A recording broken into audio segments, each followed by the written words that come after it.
The bag was lighter than it should have been. That was the detail that would stay with him, not the empty wardrobe, not the untouched jewels cold on the dressing table, not the silence that swallowed her chamber whole when he pushed the door open at first light.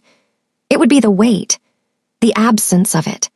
The healer's bag she carried everywhere, worn leather, brass clasps, always heavy with tinctures and needle thread, and the small folding knife she used for root cutting and nothing else. It had hung on its hook by her door for 2 years. He had walked past it so many times he had stopped seeing it. Now the hook was bare. And King Fabian Flayton, Alpha King of Eldareth, unconquered in battle, unmoved in council, stood in the doorway of a woman's bedchamber and felt something crack open in his chest that had no name in any war language he had ever learned. She had left before midnight. She had been thorough about it. She had taken only what was hers. And somewhere in the dark beyond his castle walls, in the frost-bitten wilderness of a kingdom winter that had no intention of being merciful, she was carrying something that was his too, and she did not know yet what that would cost them both. Quick pause, comment where you're watching from, and if you're enjoying this story, please like and subscribe. I've got a lot more coming. Chapter 1. She had known for 11 days. Sophie Bronstad had carried the knowledge the way she carried everything difficult, quietly, practically, in the deep interior place where she put things that needed time before they could be spoken. She had confirmed it herself, alone in the castle's lower herb room before dawn, with 2 different test preparations, and the calm, clinical certainty of a woman who had been trained by her mother to read the body's signals without flinching. 7 weeks. She had sat on the cold stone floor of that room for a long time afterward with her back against the wall and her hands in her lap, and the knowledge settling over her like the first snow of winter, quietly, thoroughly, changing everything it touched. She had told herself she was waiting for the right moment to tell him. She understood now, standing in the castle's side corridor with her healer's bag packed, and the distant sound of the war drums beating ceremonial rounds from the great hall, that she had not been waiting for the right moment. She had been waiting for proof that the right moment existed. That there was a version of this conversation where Fabian Flayton would hear the news and reach for her hand and choose her. Not because she was useful, not because she happened to be there, but because 2 years of midnights in his library and the weight of his arm across her in the dark had meant something that could not be canceled by a council table. The war chamber had answered that question for her. She had come back from the lower village late, a difficult birth, a mother who had nearly bled out and a child who had come into the world fighting and won. She had been tired in the good way, the way that meant something real had been accomplished, and she had taken the back corridor through the east wing because it was shorter and she knew it in the dark. She had not been listening for anything. She had simply heard him. His voice was unmistakable. She had spent 2 years cataloging its registers, the cold command voice, the rare warm voice, the voice he used only with her in the dark of the library when he forgot, briefly, to be a king. This was the council voice. Measured, definitive, the voice of a man arranging the pieces of a board he had already calculated to the end. She serves a purpose, but purpose has a season. The Thornwood lady brings lineage and a bonded claim. What Sophie Bronstad brings cannot be placed before a council table. She had stood in the corridor until her breathing steadied. She had pressed both palms flat against the cold stone wall and waited until the feeling in her chest settled from something sharp into something numb. And then she had placed one hand against the curve of her abdomen, and the numbness had clarified into something else entirely. Certainty. The clean, quiet certainty of a woman who had finally received the answer she had been too afraid to ask for. She had packed in the time it took the drums to beat 2 rounds, her medicine kit, her mother's copper ring, the carved wolf tooth her brother had pressed into her hand the day she left home, 3 days of dried meat and hard bread from the kitchen stores, her plain wool cloak her own, bought with her own coin, not the fine fur-lined one he had given her. She had left the sapphire earrings.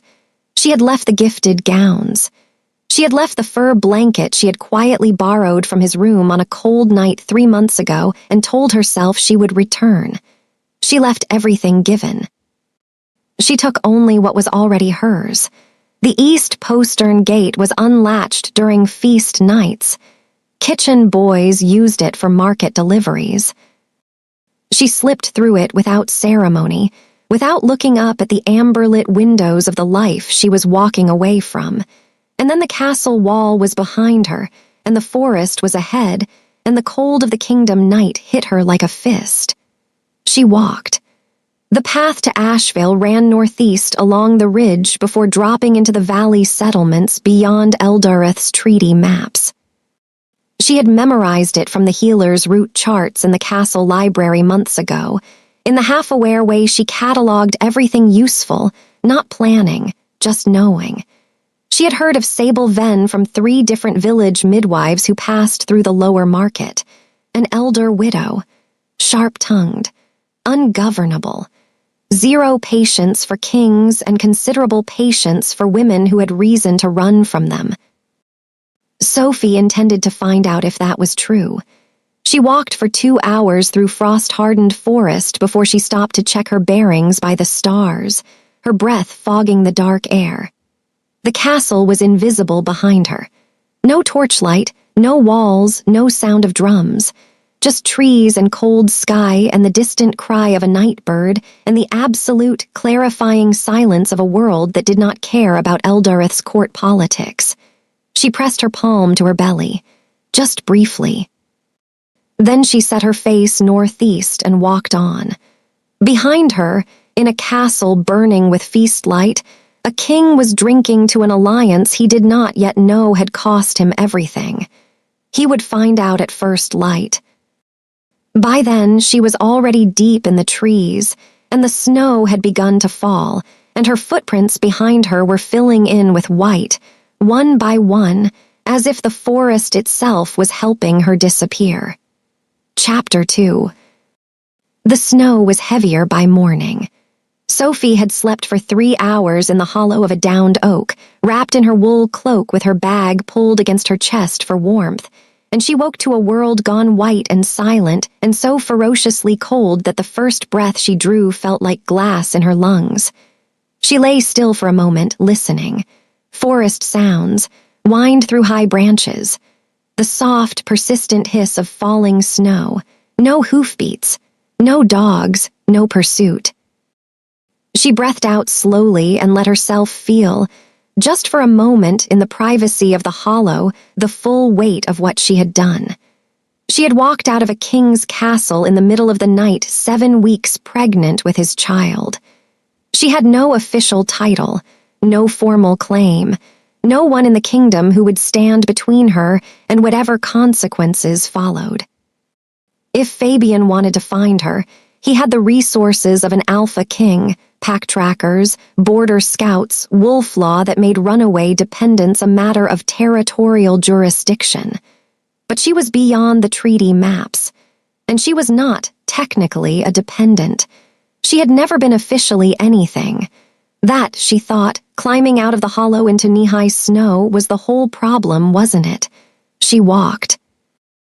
The ridge path was barely visible under the snowfall, but she had the stars when the clouds thinned and the geography of the landscape itself. The way the land fell away to the northeast, the frozen creek that marked the boundary of the outer settlement territories. She had grown up reading landscape. Her mother had taught her that the land always told you where you were if you stopped expecting it to speak in words. She ate walking, dried meat, and hard bread, sparingly, drinking snowmelt from a flat stone she held over the stub of candle she lit inside her cloak. A healer's trick. Waste nothing. Use what you have. Her mother's whole philosophy of life condensed into a practical instruction for surviving impossible situations. She thought about her mother a great deal during those first hours. About the copper ring on her right hand, worn smooth on the inner band from 30 years of her mother's wearing. About the way her mother had buried her husband and raised 3 children and built a healing practice from nothing in a village that had initially not wanted her, and had never once in her life described herself as someone who had been dealt a difficult hand. You play with what you're given, her mother had said once, stirring a fever reduction tincture with the focused calm of a woman who refused to catastrophize. And when they change the rules mid-game, you change how you play. You do not stop playing. Sophie touched the ring through her cloak. Then she adjusted her bag and walked faster. She reached Ashvale at midday. It was smaller than she had imagined. A cluster of stone-built cottages around a central well, smoke rising from every chimney. A few figures moving through the snow between buildings who stopped to watch her approach with the measuring stillness of people who had learned not to welcome strangers too quickly. A goat regarded her from a fenced yard with complete indifference. The settlement had the look of a place that had survived several things and intended to survive several more. An old woman was standing in the doorway of the largest cottage. She was perhaps 60, perhaps more. It was hard to tell with women who carried themselves like that, like the concept of age had tried its luck with them once and then moved on. She had gray hair pulled back hard and a face built for neither warmth nor coldness, just for seeing clearly. She was looking at Sophie the way Sophie had sometimes seen old healers look at a new patient, cataloging, assessing, already several steps ahead. "You've come a long way on foot in new snow," the woman said. It was not a question. "Sable Venn," Sophie said. "Who's asking?" "Sophie Bronstad. I'm a healer. I need somewhere to stay." The old woman's gaze moved, very briefly and very deliberately, to the slight curve beneath Sophie's cloak. Then it moved back to her face. "You're running from someone," Sable said, also not a question. Sophie held her gaze and did not flinch. "I'm walking towards something. There's a difference." The silence that followed lasted long enough that the snow falling between them accumulated visibly on Sophie's cloak. Then the corner of Sable's mouth shifted, not quite a smile, but something in that direction. The expression of a woman who had just been given an answer she found acceptable. "The cottage at the east end has been empty since last harvest," she said. "The hearth draws well. Come eat first." She stepped back into the doorway. "And take those boots off before you come in. You're tracking half the mountain." Sophie pulled off her boots on the threshold and stepped inside. The fire was enormous and warm, and she stood in front of it for a long moment with her hands extended, and her eyes closed, and let herself feel the heat reach her all the way through. From behind her she heard the sounds of Sable moving around a kitchen, pot on hook, ladle, the smell of something heavy and root-based coming to a boil. "How far along?" Sable asked from the kitchen. Sophie did not startle. 7 weeks. "Father." The pause, not part of the plan. The sound of a pot being stirred. They never are, and yet here we all are. Sophie opened her eyes and looked at the fire.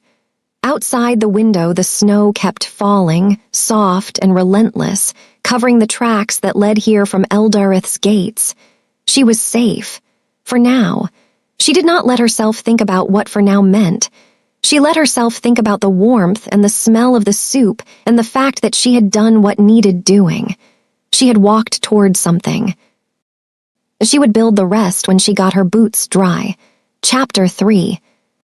The castle knew before Fabian did. That was the nature of pack households. The scent of distress moved through stone corridors the way a cold draft did, finding every crack, reaching the lowest servants' quarters and the highest tower rooms with equal indifference. By the time the king came down to the great hall for morning council, the quality of the silence told him something was wrong. Not the absence of sound, the castle was never truly silent, but the texture of it. The way eyes moved away from him too quickly. The way his steward's jaw was set with the particular tension of a man building up to a delivery he did not want to make. "She's gone," Fabian said, not a question. He had known it the moment he walked past her chamber door, and the smell of her, healer's herbs and winter air, and the warm thread scent that was purely, specifically Sophie, had simply not been there. After 2 years, that scent was woven into the castle's atmosphere the way smoke was, pervasive, unnoticed until it wasn't. The absence of it had hit him like a blade between the ribs, and he had kept walking, kept his face neutral, kept his stride even, because he was the alpha king, and 20 years of discipline did not break because a woman was not where she should have been. He had gone to her chamber anyway. He had stood in the doorway and seen the bare hook and the empty wardrobe and the untouched jewels, and understood in one comprehensive and devastating moment exactly what had happened. Not an accident, not an emergency, a decision made with the clean deliberateness of someone who had thought it through entirely and executed it without hesitation. She had taken her bag. She had left everything he had given her. He had stood there for a long time. Now he sat at the head of the council table and looked at his advisors and kept his voice level. "When?" "Sometime before midnight, my lord," said his steward, Aldrich. "The east postern gate. The kitchen boy saw a woman matching her description leaving the lower courtyard just after the second feast drum." "Alone?" "Yes." "Direction?" The pause. "Northeast, my lord, the forest track." "Northeast, beyond the treaty maps, toward the outer settlement territories." Fabian knew exactly what was out there. He had drafted those treaty boundaries himself 7 years ago, and he knew precisely where his jurisdictional reach ended and the ungoverned settlements began. If she had gone northeast with intention, she had known that. She had known exactly where to go where he could not simply order her return. He was quiet for a moment. The council watched him with the careful stillness of men who had learned over years exactly how much space to leave around the king when he was thinking. Then Aldrich said, carefully, "My lord, there is something else." Fabian looked at him. Aldrich was 60 years old and had served 3 generations of Flayton kings, and was not, as a rule, a man who looked uncomfortable. He looked uncomfortable now. He held the king's gaze with obvious effort and said, "The pack trackers reported to me this morning before council. When they swept the east corridor for the overnight report," he stopped, began again. "The scent they recorded from her chamber in the last week has shifted, my lord. The trackers say it carries a secondary signature." The council chamber went very quiet. Fabian did not move. "Say it plainly, Aldrich." The old man met his eyes. "She is with child, my lord." The silence that followed was the kind that had weight to it, the kind that changed the shape of a room. Fabian sat at the head of his table and felt the information land in him like something thrown from a great height, and he did not let a single thing he felt reach his face, because there were 12 men in this room, and he was their king, and the alpha did not break in council. But behind his eyes, something was happening that he had no language for.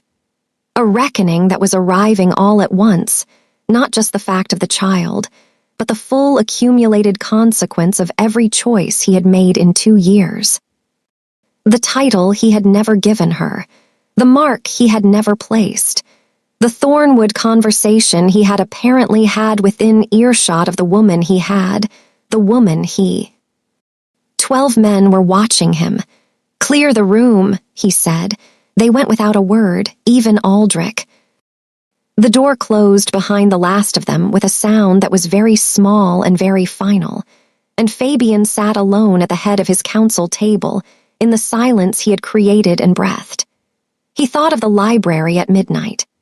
Her hair loose, her feet tucked under her in the big chair by the fire, reading something medical and occasionally reading pieces of it aloud to him with the unself-conscious enthusiasm of someone who had genuinely forgotten he was a king. He thought of the morning 3 months ago when he had found her in the herb garden before dawn, her hands full of frost-edged rosemary, her face turned up to the first pale light with an expression he had looked at too long and not named. He thought of his own voice in this very room, measured, deliberate. Purpose has a season. He stood up abruptly, walked to the window. The castle yard below was white with last night's snow, and beyond the east wall the forest was gray-green and dense, and somewhere in that wilderness a woman was walking away from him with his child and 7 weeks of a secret he had given her no reason to share. He had done this.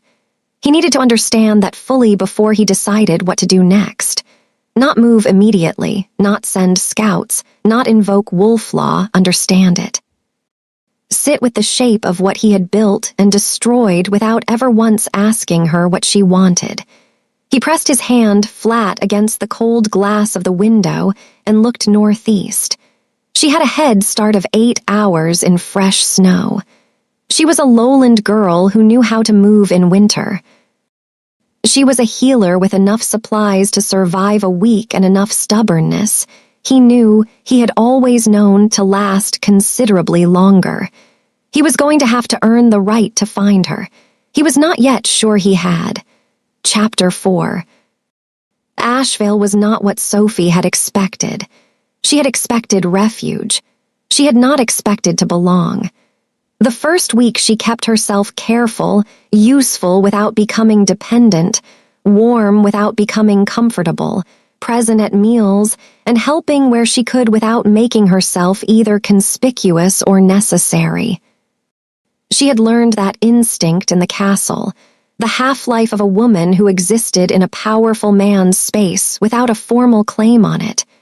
Be useful, be quiet, take up exactly the amount of room you were permitted, and not 1 inch more. Sable watched her do this for 5 days, and then, on the 6th morning, set a cup of tea in front of her and sat down across the table with the expression of a woman who had decided something. "You're doing that thing," Sable said. Sophie looked up. "What thing?" "The small thing, the careful thing. The thing women do when they've learned that taking up space is a risk." She wrapped both hands around her own cup. "This is Asheville. Nobody here is measuring how much room you use." Sophie was quiet for a moment. Outside the cottage window, 2 of the settlement children were chasing a goat through the snow, shrieking with delight.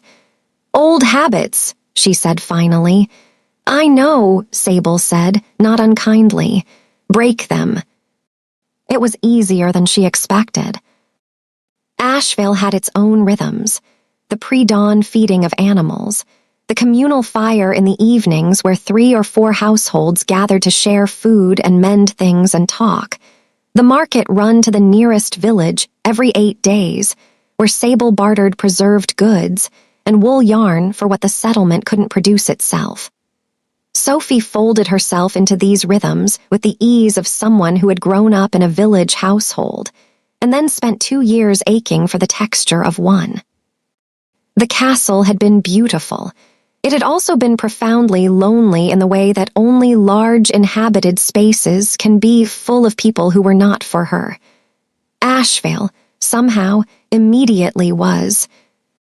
She was treating her first patient by the end of the first week, a child with a rattling chest cough that she recognized as the early stages of a winter lung infection, treatable with a steam preparation and a specific honey and thyme compound she had the components for.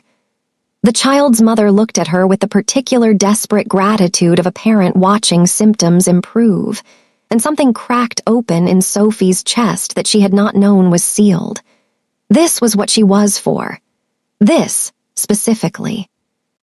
Not standing in stone corridors, waiting to overhear her own obsolescence. She built the days carefully. Work in the mornings. Sable was teaching her the particular medicinal knowledge of the highland plants, which overlapped with but was distinct from lowland healing, and the exchange felt generative and real. The afternoons she walked, carefully, slowly, in consideration of the cold and her condition, but she was not the kind of woman who rested well, and the landscape was stunning in its winter severity, all granite ridges and frost-heavy pines, and the occasional far glimpse of the valley that lay between Ashvale and the distant smear of smoke that was, on clear days, Eldareth. She tried not to look at that. She was not always successful. The child grew, quietly and persistently, in the way of things that have decided they are going to exist regardless of the circumstances of their arrival. The nausea was manageable. The tiredness was fierce and periodic. She ate more than she would have thought possible. Sable's cooking was substantial and unadorned and relentless, the cooking of a woman who had understood hunger in her youth and now treated it as a personal enemy. Sophie ate everything placed in front of her and was obscurely grateful. She did not think about Fabian. She was very deliberate about this. She thought about the child instead. She thought about what kind of person a child grew into when it was wanted completely, from the beginning, without contingency. She thought about names. She thought about her mother's hands teaching her to read a pulse, steady and precise, and utterly without hesitation. And she thought about teaching those same things to someone who was half her, who had her blood and her stubbornness, and her mother's stubbornness before that. A long line of women who had refused to let difficulty be the final word. She was building something. For the first time in 2 years, she was building something that was entirely hers. She would not let herself need it to be more than that. Not yet. Not while the castle was still a smear of smoke on the horizon, and she did not know what was moving in the space between them. But at night, in the small cottage that was starting to smell of her herbs and her candles, and the particular warmth of a fire tended by the same hands every evening, she let herself feel the beginning of something that might, eventually, become peace. She pressed her palm to the growing curve of her belly and listened to the wind in the highland pines and did not cry. That, she decided, counted. Chapter 5. Fabian did not send trackers. This surprised his council. It surprised Aldrich so visibly that the old man had to smooth his expression with deliberate effort when the king informed him that there would be no pursuit order, no pack retrieval, no invocation of wolf law regarding territorial dependence. There would be, Fabian said, in the flat voice that indicated the decision had been made and the conversation was over, a period of time in which the king dealt with certain obligations. What obligations? Aldrich did not ask. He had served long enough to know when the king was operating on a level that was not available for discussion. What Fabian was actually doing was thinking. Not the tactical thinking that came naturally, not moving pieces on a board, not calculating advantages, but the harder kind. The kind that required sitting with a thing until he could see it clearly instead of the way he had been seeing it, which was through the distorting lens of 2 decades of having learned that attachment was a vulnerability, and vulnerability was a liability, and the only way to protect what mattered was to maintain enough distance from it that losing it would not undo him. He had maintained very thorough distance from Sophie Bronstad. He had done it so effectively that he had apparently convinced her that she was temporary while intending, on some level he had never examined, for her to be permanent. He sat in the library for 3 nights running. It was worse in the library.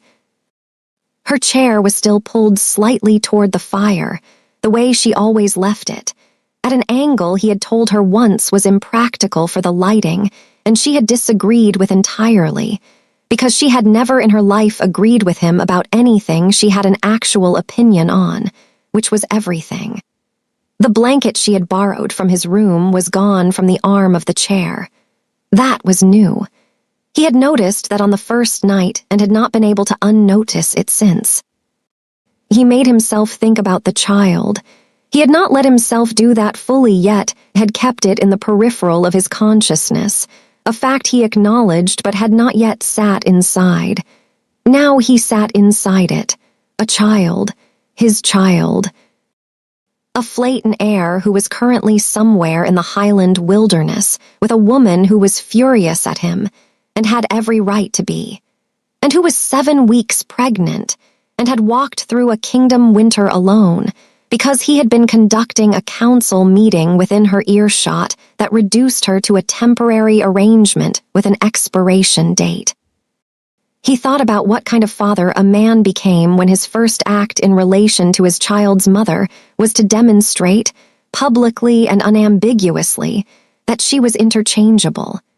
He thought about his own father, the court his father had kept, the ways in which the Flayton bloodline had a particular history with treating people who loved them as political assets until the cost came due.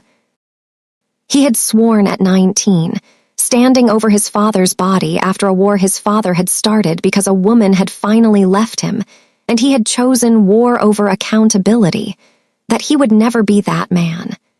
He had been so careful not to be that man that he had become a different version of the same failure. Not volatile and consuming, but cold and withholding. Not refusing to let her leave, but making her believe she needed to. On the 4th night, he sent for his fastest writer and wrote 2 letters.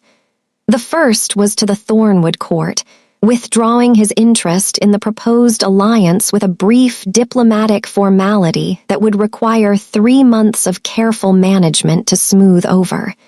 He did not particularly care. The second letter he wrote longer, several times, and burned each draft before the final version, which he read back once and then sealed. He gave it to the writer with a description of the settlement territory northeast of the ridge and the name Sable Ven, and told the writer it was to be delivered by hand with no royal seal visible, as a private communication, and that the writer was to tell no one what he had carried or where he had gone. Then he prepared to follow himself. Not immediately. The letter needed to arrive first. He needed her to have his words before she had to look at his face, because he knew her well enough, even across 2 years of deliberate distance, to know that if he arrived in person before she had had time to hear him, the conversation would happen on a battlefield before it could happen anywhere real. He prepared for a journey, not a royal progress, 2 horses, no retinue, traveling clothes, provisions. Aldrich looked at the preparations and opened his mouth. Fabian looked at him. Aldrich closed his mouth. "I will be gone 10 days, Fabian said. "The council can manage border reports. If the Thornwood delegation arrives, tell them I am delayed on a personal matter and offer them the East Wing hospitality." And if they ask the nature of the personal matter, tell them the king has gone to do something he should have done a long time ago. He picked up his riding gloves. That will be accurate enough. He rode out before dawn, alone, into a landscape still white and silent with last week's snow. The cold hit him cleanly, and he rode into it without flinching, because he was the Alpha King and he had made the calculation, and the calculation was simple. She was worth the cold. She was worth the distance. She was worth whatever she needed from him before she would look at him as a man again instead of a mistake.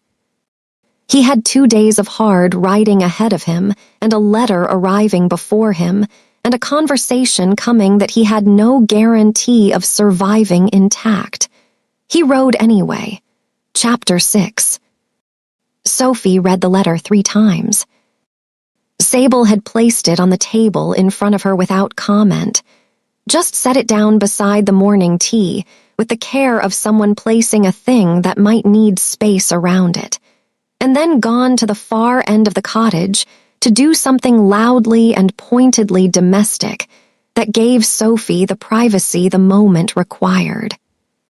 The letter was written on plain paper, not the crested court parchment she would have expected, just paper and ink and his handwriting, which she recognized immediately with a physical jolt she had not been prepared for.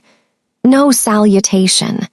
It began simply with, "I heard myself through your ears tonight."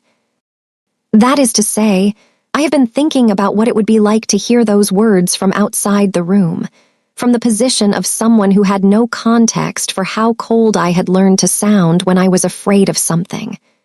I am trying, for the first time in longer than I want to admit, to be honest about what I am afraid of. I am afraid of this letter. I am afraid you will read it and find it insufficient, because it is insufficient. I am afraid I have no language for what I should have told you 2 years ago, and possibly longer. I am afraid of what it means that my first genuine reckoning with that is happening now, on paper, because you are no longer in the castle for me to avoid it in person. I know about the child. I want you to know that I know, not so that you feel found, but so that you understand I am not writing to you as a king writing to a subject. I am writing as the person most directly responsible for the fact that you walked out into a kingdom winter alone, and I do not have a word large enough for what that is, but the closest I can get is, I am sorry, not the diplomatic sorry. The kind that means I have looked at what I did clearly and I understand the shape of the damage and I would undo it if I could, and since I cannot undo it, I intend to be worth something going forward. If you will allow me the opportunity to demonstrate that, you do not have to. I am asking. I am not requiring. I will be in the Asheville territory in 2 days. I am not coming to retrieve you. I am coming because I have spent 4 days in the library in your chair. Yes, I found the angle. You were right. The lighting is better. And I have concluded that the things I should have said to you over the course of 2 years are owed to you in person, and some choices cannot be made on paper. If you do not want to see me, tell Sable Venn and I will honor it. I will find another way to be accountable that does not require you to look at me before you are ready. But I would like the chance to look at you. To tell you in the plainest words I have what you are to me, what you have always been even when I was too cowardly to name it. Wherever you are in this letter, I hope you are warm. See, Sophie set the letter down, picked it up. Read the middle paragraph again. Set it down. He's coming, she told Sable. Sable stirred the porridge. I know, the writer told me. You didn't tell me. I wanted you to read it first.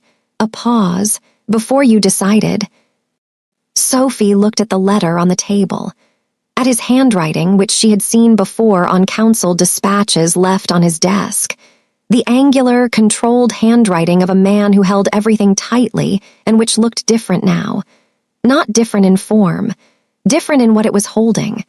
She could see, in the particular pressure of the pen on certain words, the places where he had written slowly. She thought about the warm voice, the library voice. The voice that said her name not as a summons but as a relief.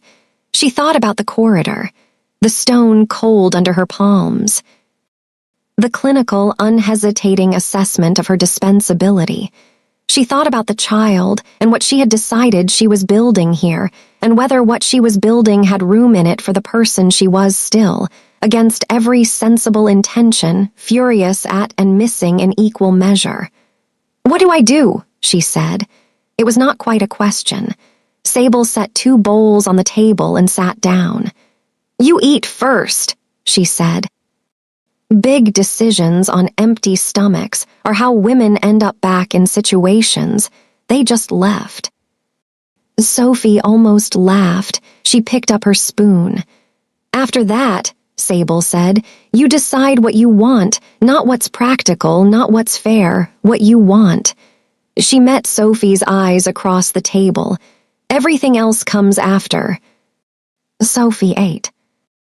Outside the cottage window, the highland pines were silver-white with frost, and the sky was the pale, clear blue of a winter morning that had decided to be beautiful, and somewhere on the northeast ridge road a man on horseback was riding toward her, alone, without his crown. She pressed her hand to her belly under the table and thought about what she wanted. She had 2 days to decide. Chapter 7. He arrived on the second day, at dusk. Sophie saw him from the path above the settlement. She had been walking the ridge route, the one that gave her a view of the valley below and the high sky above, and the particular silence that helped her think. She saw the 2 horses picking along the lower track before she recognized the rider, and then the quality of his movement told her before anything else did. That specific stillness in the saddle.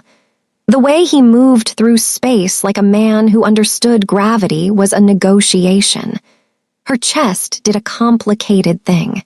She did not go down to meet him.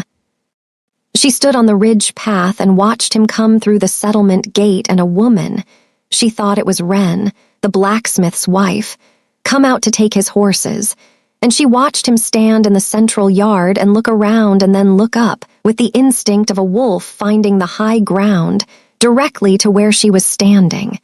He was too far away to read his face. She could see only that he had found her. She walked back down. He was waiting at the edge of the settlement, outside the central yard, when she came through the trees. He had not gone to the cottage. He had not moved toward her. He had stopped at the boundary of the settlement and stayed there, which told her he had understood what she needed, that she would come to him, or she wouldn't, and the choice was hers. She stopped 10 feet away. He looked, she had to absorb this, he looked tired. Not the performative exhaustion of a king who had overworked himself for the court's benefit, but the genuine tiredness of a man who had not been sleeping. He had ridden in traveling clothes, no guard, no ceremony. His hair was wind-disordered. She had never seen him wind-disordered. It was a small and specific detail that did something unhelpful to her chest. Sophie, he said, the library voice, the voice that said her name not as a summons. You came alone, she said. Yes. No guard, no trackers, no wolf-law retrieval order. No. She looked at him. Why? He held her gaze. Because I am not here to retrieve you. I am here to answer for what I did. And to ask. He stopped, breathed, continued. To ask what it would take. For you to believe that what I said in that council room was not the truth of what you are to me. That it was a cowardice I dressed up in strategy, and I have spent the last week understanding exactly how much it cost you. And I am here because I could not conduct that understanding from a library 2 days' ride away. The wind moved through the pines. Somewhere in the settlement, a child called out and was answered. Sophie said, You told your council I had no lineage and no bond, and that I couldn't be placed before a council table. Yes. Those things are true. The lineage is irrelevant, the bond. His jaw tightened. The bond is mine to give. I chose not to because I was afraid of what it would mean, what it would expose. I told myself I was being pragmatic and I was lying to myself, which means I was lying to you by omission for 2 years. He held her gaze steadily. That is the most honest thing I can tell you. I was a coward. I used politics as a wall and I kept you on the other side of it, and you deserved better than that every single day. Sophie was quiet for a moment. The evening was going blue and cold around them, the first stars appearing in the east. The child, she said. I know. This does not change because of the child.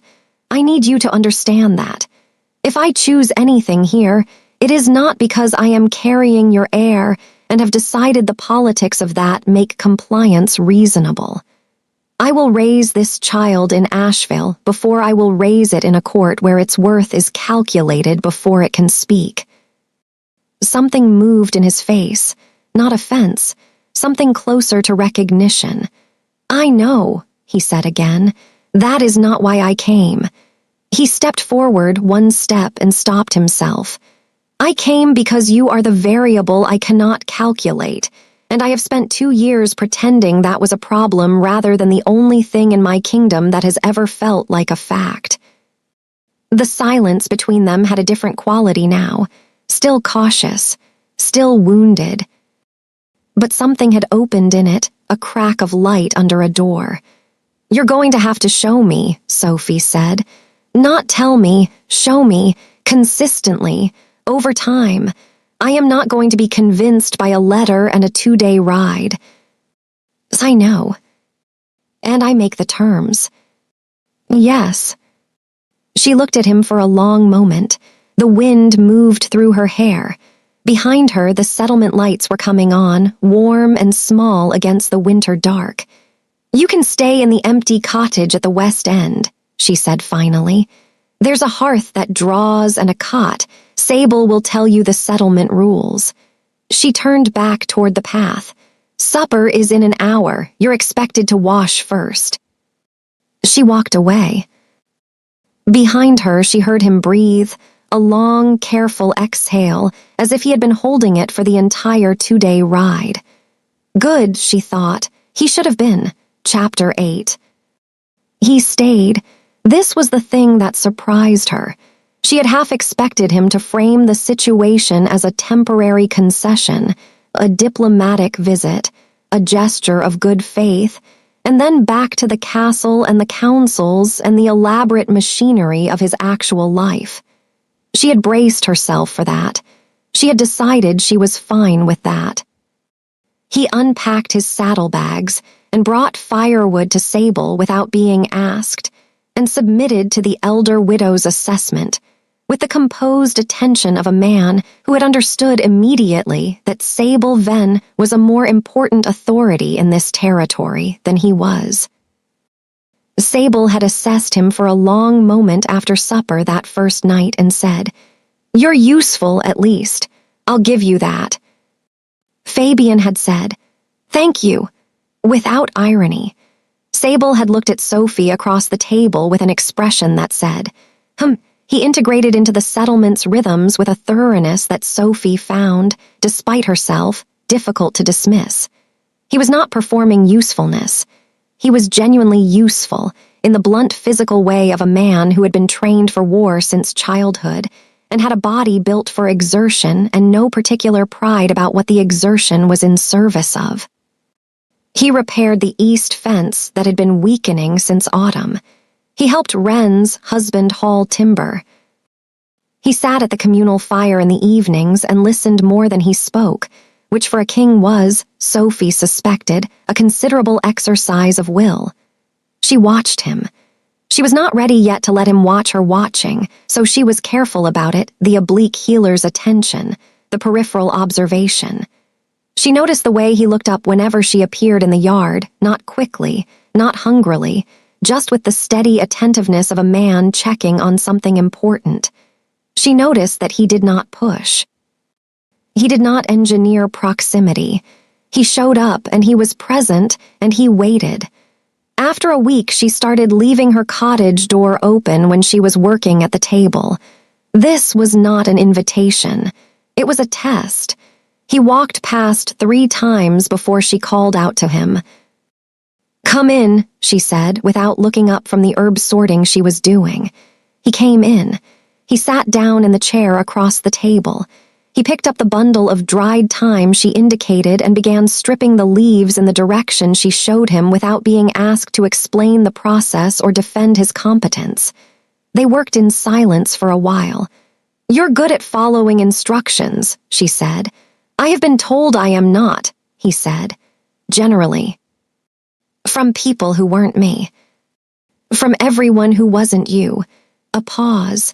"You are the only person in my memory who has told me I was doing something wrong and been correct, and I listened anyway." He was quiet for a moment, focused on the time. I thought about that, about why. I think it is because you were never interested in being right at my expense. You were interested in the thing being done correctly. Sophie was quiet. Then, your father. He looked up. I read about him in the castle library. There are 3 different historical accounts. She kept her eyes on the herbs. He destroyed a border alliance because a woman left him, started a war over it. Yes. You learned that attachment leads to bad decisions. He held her gaze. I learned that from him, and then I spent 20 years being careful not to be him, and in the process, he stopped. You built walls instead of bridges, she said, not unkindly, clinically, the way she said difficult things when she needed them to be heard. Yes, his voice was quiet. And you were on the wrong side of them. The herbs between them smelled of summer in a winter room. Outside the window, the snow had started again, soft and particular, the kind that fell without wind. I am not your father, Sophie said. Loving you was not a war I was running. I know that now. You should have known it then. Yes, he said simply. I should have. She looked at him across the table. He was not arguing. He was not deflecting or qualifying or dressing it in strategy. He was sitting in the truth of what he had done without trying to make it smaller, and the absence of his usual armor was so complete that she felt something shift in her, not toward forgiveness, not yet, but toward possibility. The child moves, she said. He went very still. At night, mostly. Small, I can barely feel it yet, more like pressure than movement, but it's there. She pressed her hand to her side where she had felt it last. Last night was the first time it was clear enough to be certain. He looked at her hand, then at her face. His own expression had opened in a way she had never seen in the castle, the full king mask gone, all the careful distance stripped back, and underneath it a man who looked, quite simply, undone by the fact of what she had just told him.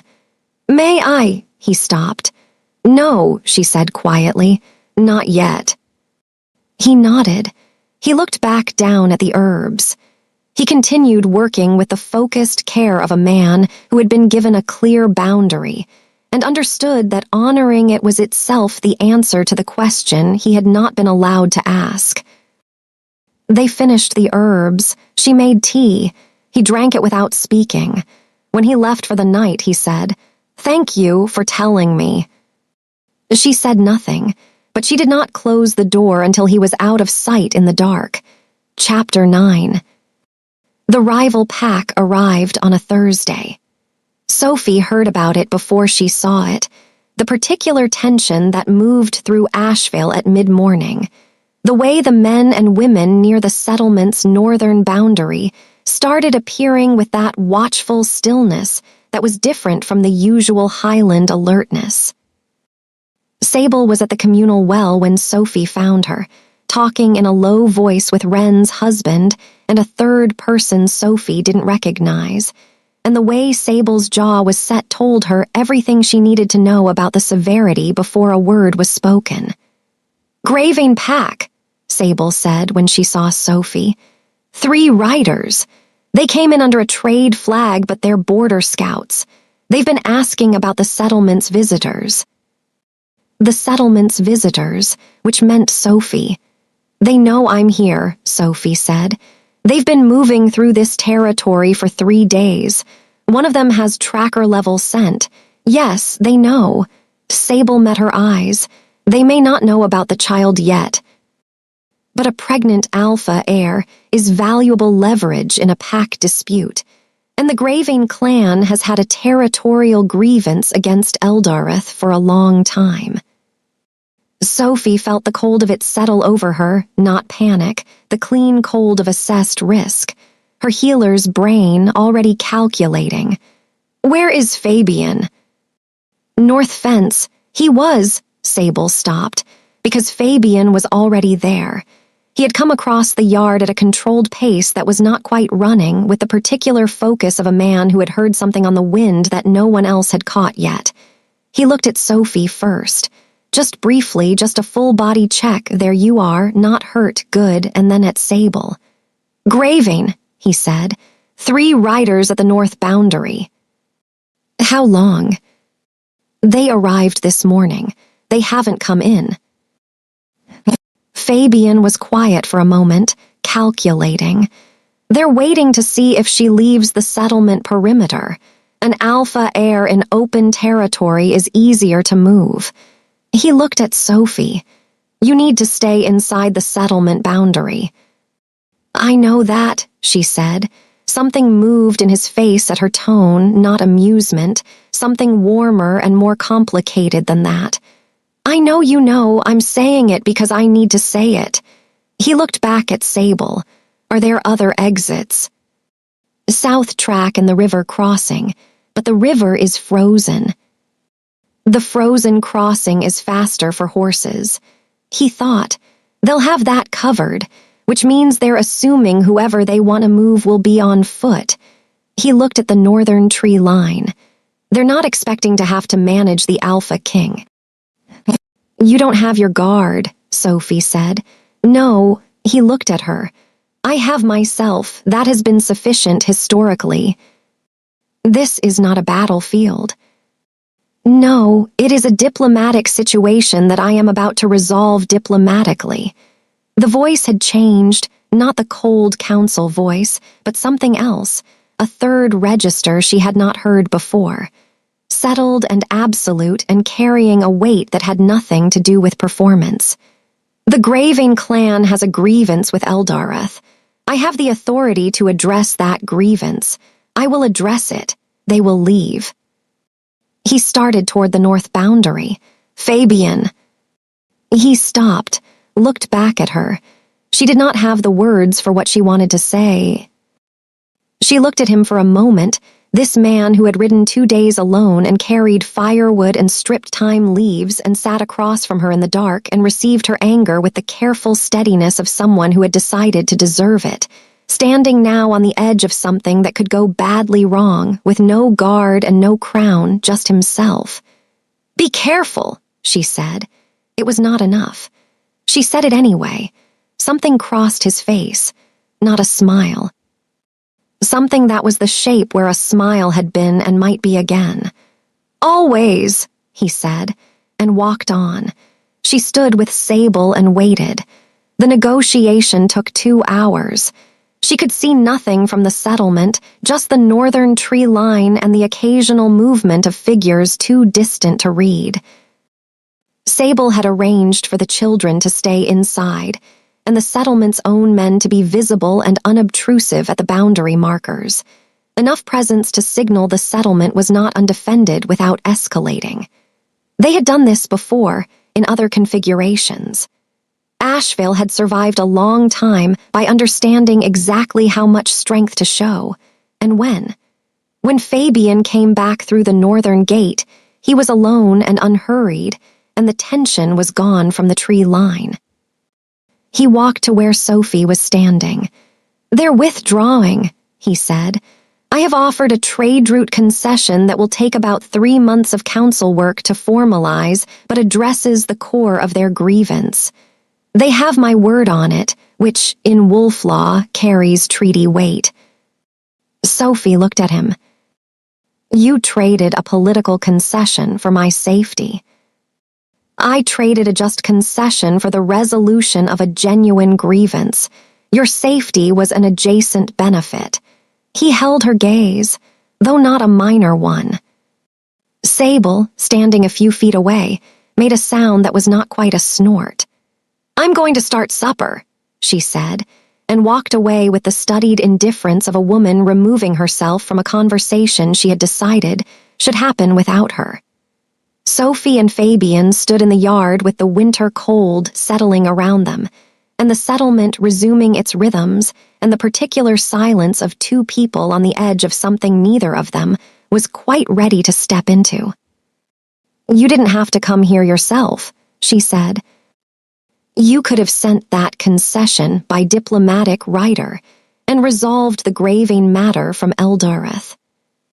Yes. You chose to be here. Yes. Why? He looked at her for a long moment. The sun was going down behind the western ridge, painting the snow gold and the pine shadows long and blue, and the quality of the light made everything look like something that deserved to be remembered. Because you are here, he said. That is the complete answer. She held his gaze, he held hers. The child moved, very small and very certain underneath her hand. Come to supper, she said finally. Sable makes enough for 3. She walked to the cottage. She did not look back, but she left the door open. Chapter 10. The child was born on a morning in early spring, when the last of the Asheville snow was pulling back from the southern slopes, and the highland pines were beginning to release their winter weight, and the air had the first faint edge of something warming underneath the cold. Sophie had known it was close for a week. She had felt the shift in her body the way she had been trained to feel such things, not with fear, with the clear, assessor's attention of a healer reading signals, cataloging, preparing. She had told Sable, who had sent word to the nearest midwife 2 valleys over, and she had set her own supplies out and made the cottage ready and done all the practical things. And then she had let herself sit in the good chair by the fire for an hour with her hands in her lap and let herself feel, without analysis, what it meant that she was about to do this. She was not afraid. She had been afraid of many things in the last months, of what she was building, of whether it was enough, of the slow and careful negotiation of trust that had been happening in this settlement, with the particular patience of 2 people who understood they were handling something that could not be rushed. She had been afraid in the quiet of too many nights that she would build all of it and still not be certain. But she was not afraid of this. She was ready. Fabian was in the north yard when her labor began. He was at her door, she did not know how. There had been no signal in the time it took her to cross the cottage and put her hand on the door frame. He looked at her face and knew, and she saw the specific thing that happened in his eyes, the fear and the love and the helplessness of a person who understood they were about to witness something they could not control or fix, only be present for. "Sable is coming," he said. His voice was steady. His hands, when she reached for the door frame, were immediately there. "Tell me what you need." She told him. He did those things. He was exceptional at following instructions from her. She had already known that, and he did not offer opinions or try to manage the situation or behave like a king to whom authority naturally gravitated. He was simply there, steadily and completely, doing what she asked when she asked it, and the steadiness of him was something she had not known she needed until she had it. The midwife arrived from the valley. Sable took over. Fabian was moved to the outer room. Sophie heard him once ask Sable a question, and heard Sable's answer short and direct and somewhat bracing, and heard his silence after it, which had the quality of a man accepting fear as the price of something he cared about deeply enough to be afraid for. The labor was long but uncomplicated. Her mother's hands were not here, but Sable's were, and the midwife's, and the accumulated knowledge of 3 generations of Highland healers moving through the room in practical expertise, and Sophie labored with the same focused steadiness with which she did everything, not without pain, not without effort, but without surrender. Her daughter arrived at mid-morning, furious and loud and pink-faced and already, somehow, clearly a person who had decided she was going to be here and intended everyone to know it. Sable placed her in Sophie's arms. Sophie looked at her daughter and felt something happen in her chest that she had no medical name for, a vast, structural, permanent shift, like a tectonic event, like something that had always been waiting to occur and had now occurred, and the world would simply be different hereafter. "Hello," she said. Her voice was very quiet and completely certain. "I know you. I've been waiting." Her daughter made a sound that was, somehow, already argumentative. Sophie laughed. Completely, genuinely laughed, for the first time in longer than she could calculate, and the laugh had tears in it which she did not bother to qualify, because her daughter was here and she was healthy and fierce, and the room smelled of wood smoke and fresh linen and Highland pine coming through the window, and she was home. Fabian was allowed in an hour later. He stood in the doorway of the cottage with a quality of stillness that was different from everything she had seen from him before. Not the king's stillness, the tactical, controlled composure of a man managing a room. Something else, something unguarded and complete.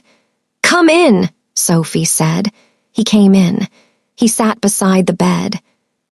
He looked at his daughter, small and rapt and sleeping with the absolute conviction of the newly arrived, and his face did the thing she had been watching it slowly learn to do over these months. It opened. All the careful architecture came down.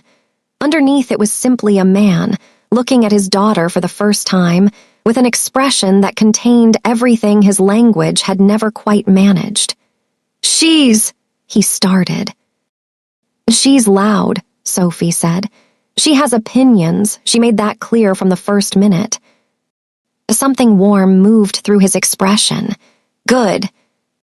Sophie looked at him. "I've been thinking," she said, "about the bond." He looked up. She had thought about this carefully. She had made no decision in fear and no decision in desperation, and what she had built in Asheville was hers, genuinely, entirely hers, and the choosing of it could not be taken from her. She knew what she wanted. She had been allowing herself to know it for weeks. "Not because of her," she said. "Not because of politics or alliance or what it does for bloodline claims. Not because you came here and were useful and kind and showed up when the Graving Riders were at the gate." She held his gaze. "Because you looked at me across a table of time leaves and admitted you were afraid. And because you have spent 6 months learning how to be in a room with me without a wall between us. And because I believe, not because I want to, but because the evidence supports it, that you are becoming someone I could choose to be found by." He was very still. "I'm not there yet," she said honestly. "The wound is still real. There are still things we need to say and understand. But I am," she paused, found the right word. I am willing to let this be a beginning rather than an ending, on my terms, on our terms." In wolf law, the bond was freely given, or it was nothing. It could not be commanded or compelled or inherited. It was a declaration between two people who had chosen each other with full knowledge of what that meant. He reached across the space between them, slowly, giving her time to change her mind, and placed his hand over hers on the blanket. She did not pull away. Outside the cottage window, the last of the Highland snow was melting off the pine branches in small silver falls, and the sky above Asheville was the pale, clear blue of a world deciding to warm. And inside the room the fire crackled and her daughter slept, and two people who had nearly failed each other entirely held hands in the quiet, and let it mean what it meant. The bond, when it formed, felt like recognition, like something that had always been true finally being said aloud. She held his hand. He held hers. Their daughter breathed between them, and the world outside kept turning towards spring. If you enjoy watching this story, please like and subscribe, and I will see you on the next one.